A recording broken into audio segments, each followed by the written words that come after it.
Good morning and good afternoon for wherever you are in the world. This is Wala Maher. I'm presenting to you the reverse logistics. A quick introduction. I'm a chemist by profession, Egyptian.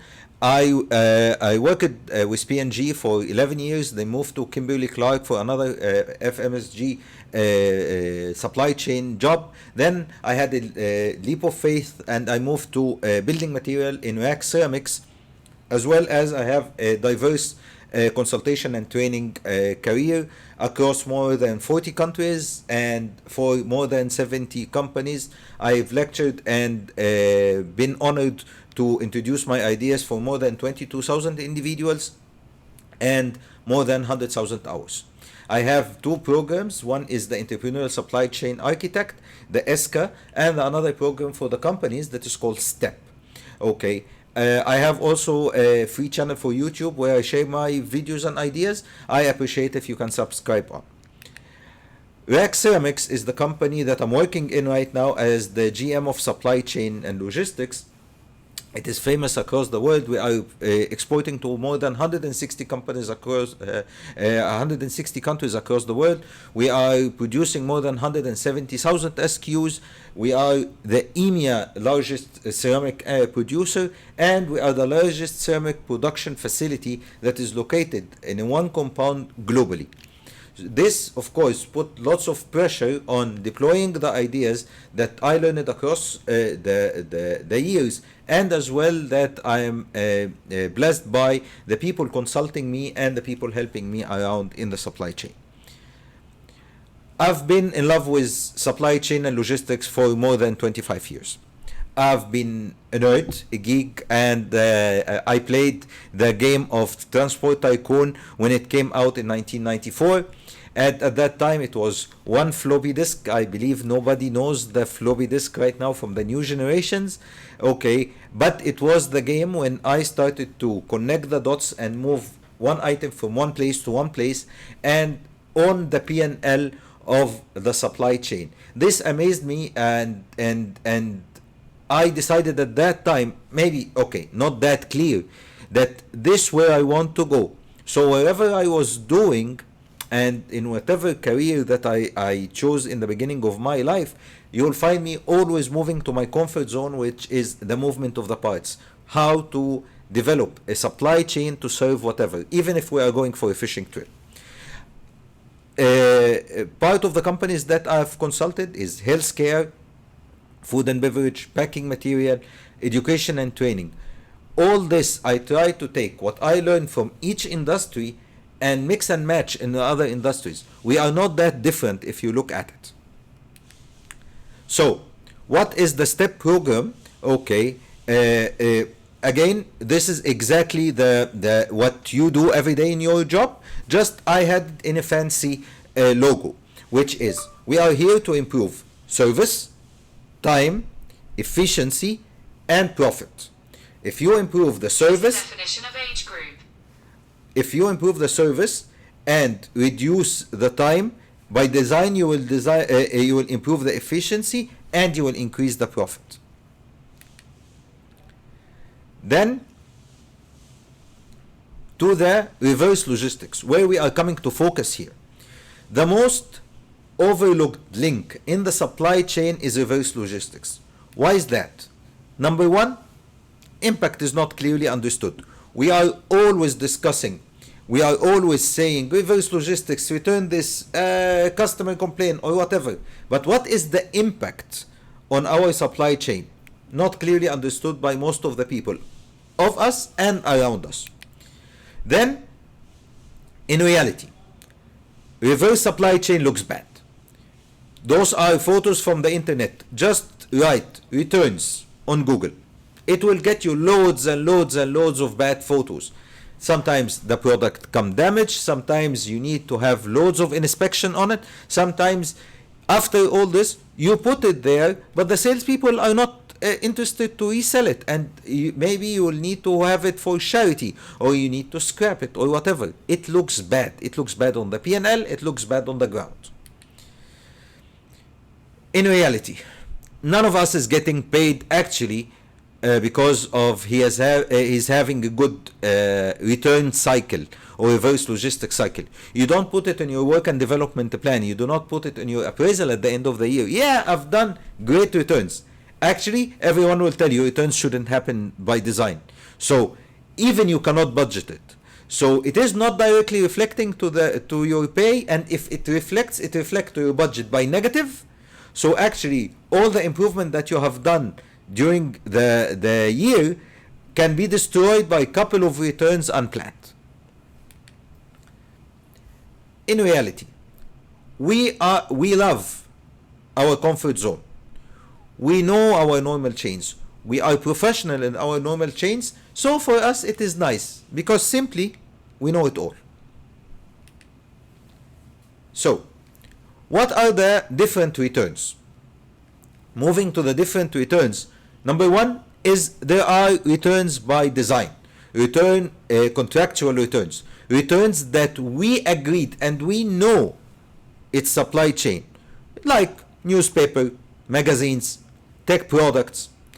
Those items we know that the newspaper will be expired tomorrow, so whatever was not sold will return back and return back to a different cycle. Maybe it will be scrapped, maybe it will be recycled, whatever. But again, we know that it happens every day, so it is organized. Some returns due to payment issue. After you deliver, customer didn't finalize the payment, you take the product back, or you take the remaining of the product back. But again, there is emails, there is communication, we know exactly what will happen. Slow mover.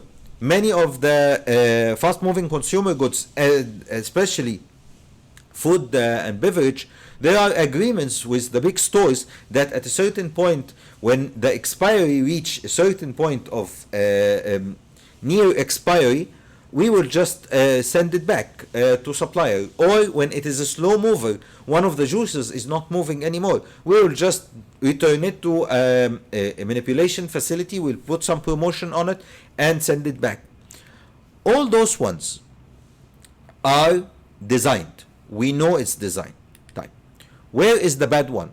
The worst one is the customer return, consumer return, where we have a failed delivery. Every time you are delivering out, there is a probability 50-50 it become a failed delivery. Maybe there is a recall because of a legal issue in the packaging or in the words that is written on the package. Maybe there is a recall because of equality. Maybe there is a damage return. So during transportation something happened. Maybe a consumer complaint. Just, man, I don't like it. Okay. Those are the worst return because simply we don't know when they will happen. Then, of course, there are the famous return or reverse logistics. Okay. Of course, we know the crisis that's happening right now in the empty containers. And whatever you think that the Suez Canal have done for 5 days, 2 ports in US right now having more containers and more vessels there in the queue waiting. Those 2 days, 2 ports are having more issues than the Suez Canal on 5 days for the globe. Okay, simply the container issue is affecting every angle of our supply chain right now. Of course, the empty bottles, the water bottles, the Coca-Cola bottles. So here I'm picking on Coca-Cola, just it's the free photo that I found. Okay, Pepsi, whatever. Those bottles that need to return back to be reused. Okay, imagine the amount of waste you are shipping air. Maybe it is profitable in one end, but it is not profitable for the whole globe supply chain. There are some items by design, like the oxygen, like the gas, like the tanks that need to move around. Of course, the ISO tanks as well is one of the issue. Those are like the famous ones. But the people who's involved on those chains need to take control of what's happening on those chains, forward and backwards. Okay, so to summarize, the difference between what we know it all and the oops, it happened. In number 1, there is visibility. Number 2, there is no visibility. Peak and seasonality. we know well the peak of our promotion, the peak of our exhibitions, the peak of our offers that we are putting. Okay, the reverse logistics that we don't know about, the customer complains, whatever comes, it always comes after promotion. I would say from my experience, it always comes after promotion. Then, the service of picking, how you are picking the product. In the we know it all, we know our WMSs, well-defined SOPs, well-defined agreement with customers. The other one, sometimes it is picked by sales orders, from in stores, from houses, from drop points. So actually it is a total different chain. Inventory in option number 1 is always well managed. Inventory number 2, there are steps of inspection, there are steps of repacking, disposal, and tons of paperwork. Shipping methods. Here it is well defined. Once you come to the supply chain, if this material don't change with you for the next 10 years, probably you have learned it in 10 days, and then for the next 10 years you are working business as usual. For the other one, shipment is a whole new territory with every single customer complaint. Okay, so now for the case studies and how it affects us and how we should react on it. I chose here one of the experiences that I faced, which is a recall of a product. This is a real announced situation that we had. Defective product that as a company we decided that our responsibility is to recall from 6 different countries in Middle East and from 7,000 stores. Already the product is in the stores, sold to some consumer complained, the complaints were correct, and we decided to take it back. Okay, for us, we say it in Arabic, it's a black day. We need to have it, black day that the sun never showed up. Okay, you woke up in the morning and imagine there is no sun. Okay, so we will have a recall. Okay, what does the recall means? Number 1, you need to make a public announcement. This costs money. You need to have a damage control. We gain public trust if the situation is big enough. In different 6 countries, different population, different cultures, you need to address every single one of them or every single culture by a different approach. Then, fast, you will need to start working on your new product development with your R&D team, because simply you need to start a new product or at least a facelift. This summarized to SG&A cost, R&D cost. Then we will inform the customer. Some customers will take it lightly, some customers will just say, oh, no guys, there is a contractual agreement, there is an issue, we need to do this, we need to do that. Of course, we need to collect this material from the customer. This will include picking cost, transportation cost. Due to different countries and different places, you will have first to know, have you collected enough, or you collected what you know that was in the pipeline and the inventories at the stores or not. So you will start renting warehouses or putting on your normal warehouses, if it is available in those 6 countries, to put the defects.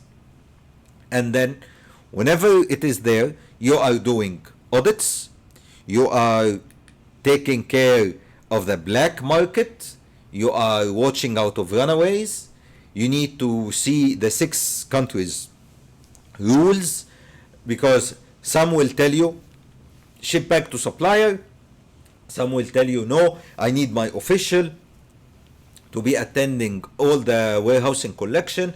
Some countries will tell you, no, you collect, get us, we will audit, we will make a checklist, and that's all.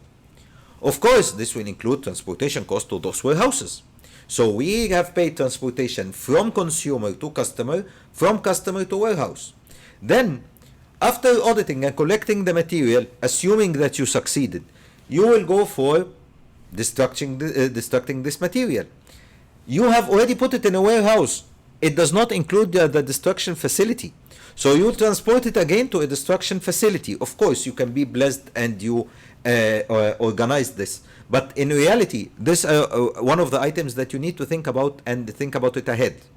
So you will put the stuff in a destruction facility, then it is destroyed.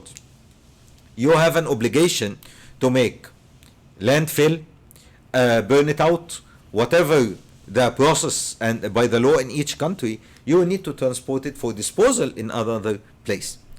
You can always see the $M sign moving around, right? Then stores are empty.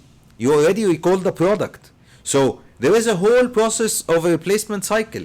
You need to fill the empty channel. You need transportation. It will add another pressure on your cogs because you need to reproduce those materials again. So whatever you have done during the past 2 or 3 months according to your pipeline, you will need to redo it again. Add it to this, your normal product. So it will affect your cogs and your transportation cost.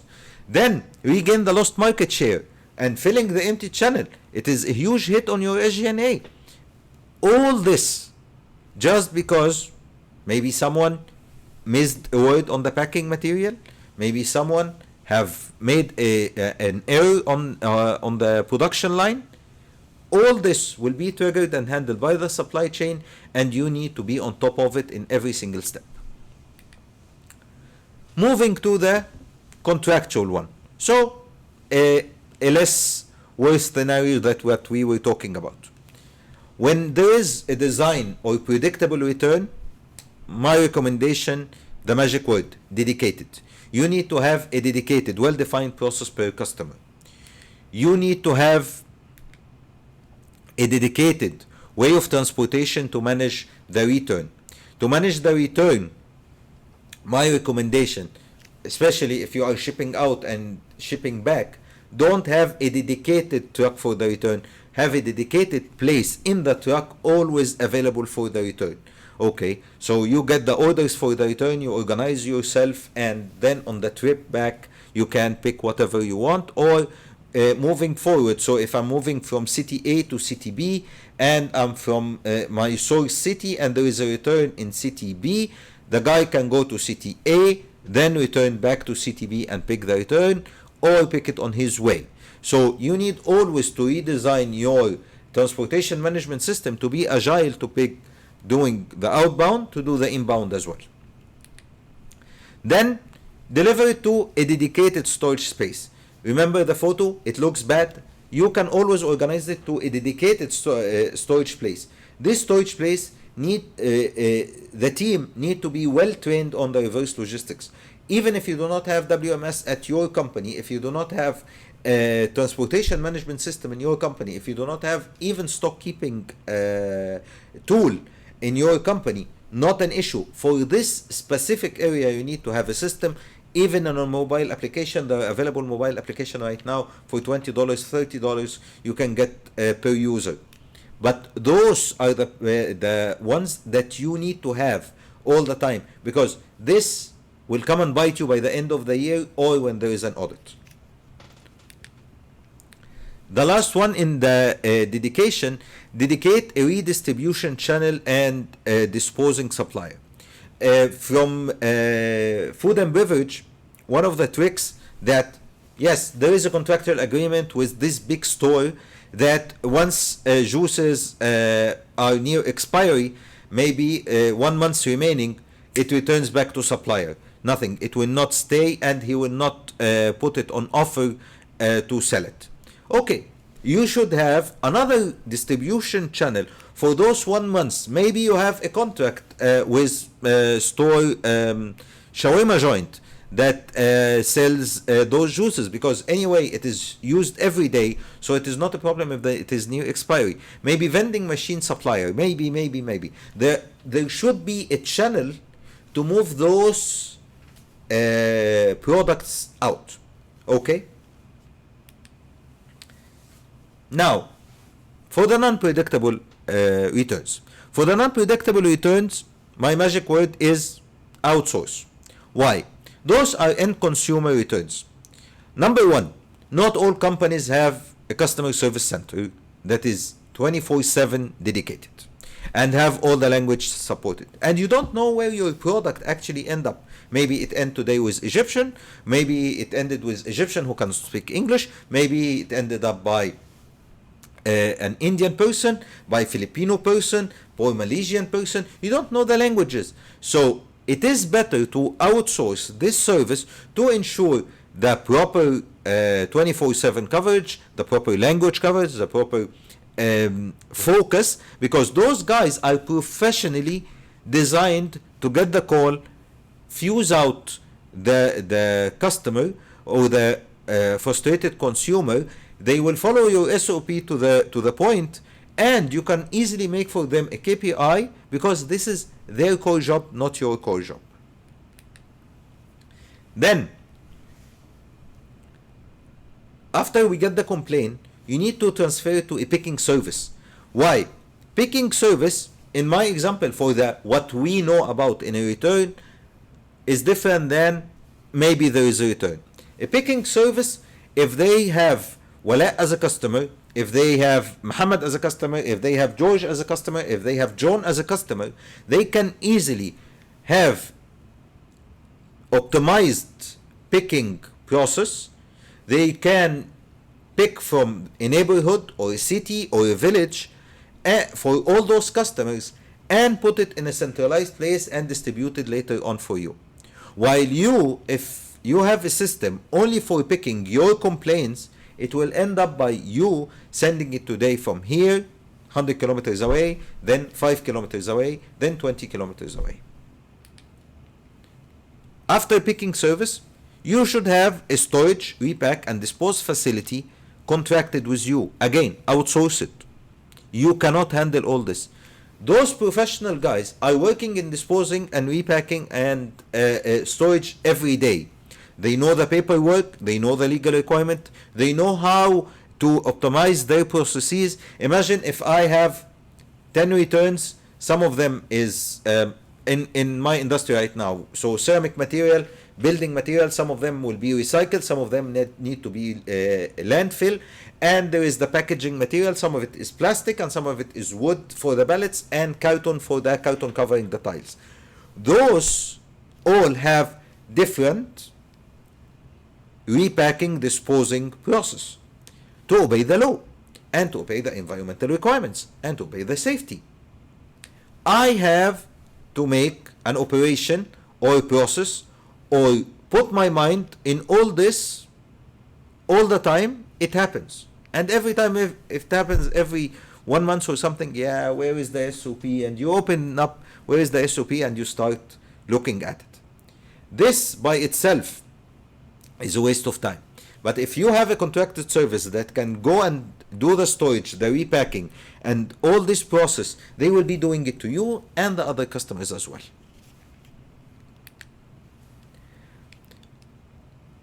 Last, for outsourcing, connect service to pay.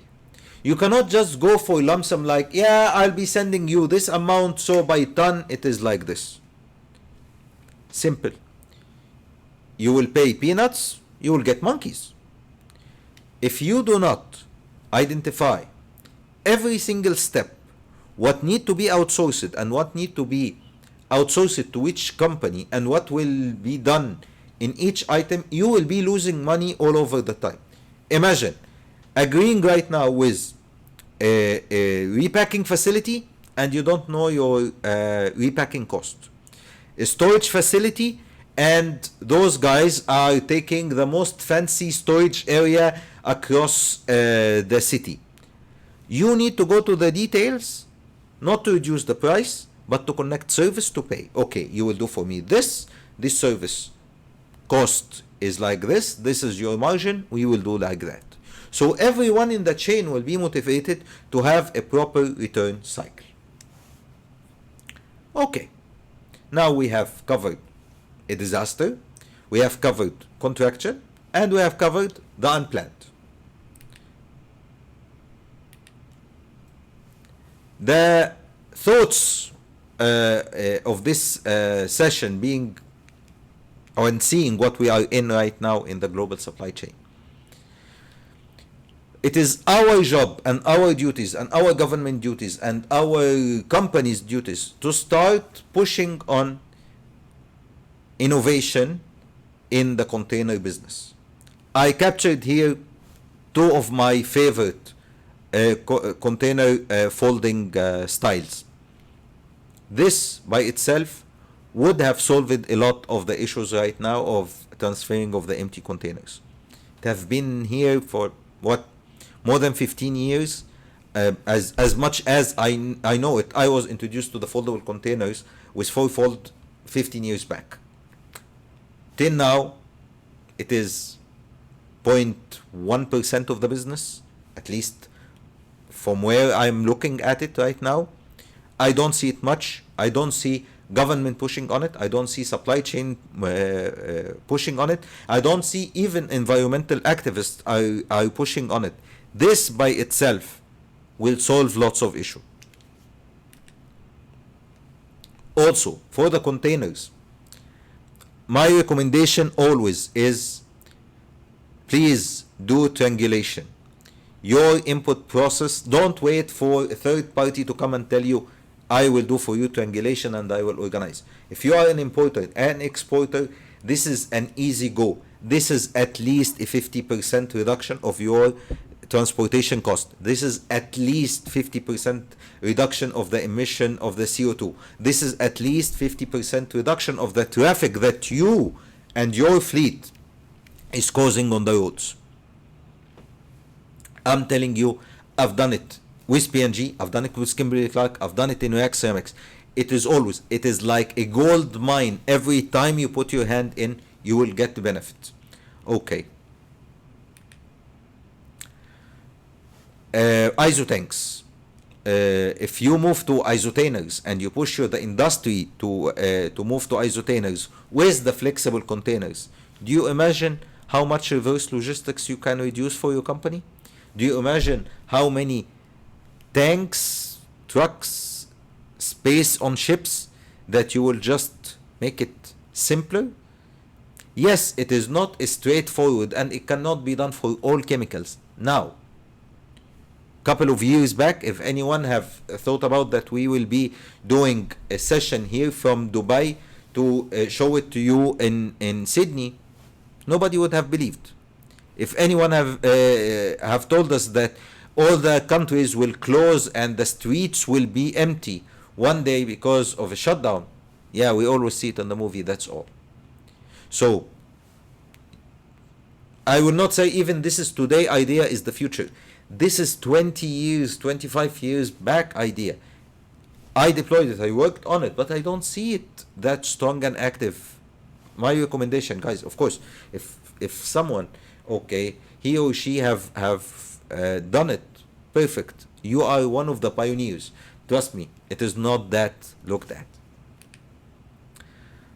So, recommended read. This is a very nice book about reverse logistics by Curtis Grieve and Jerry Davids, and I'm available after this session for the Q&A, and hopefully I was a nice guest for you to listen to me. Thanks a lot.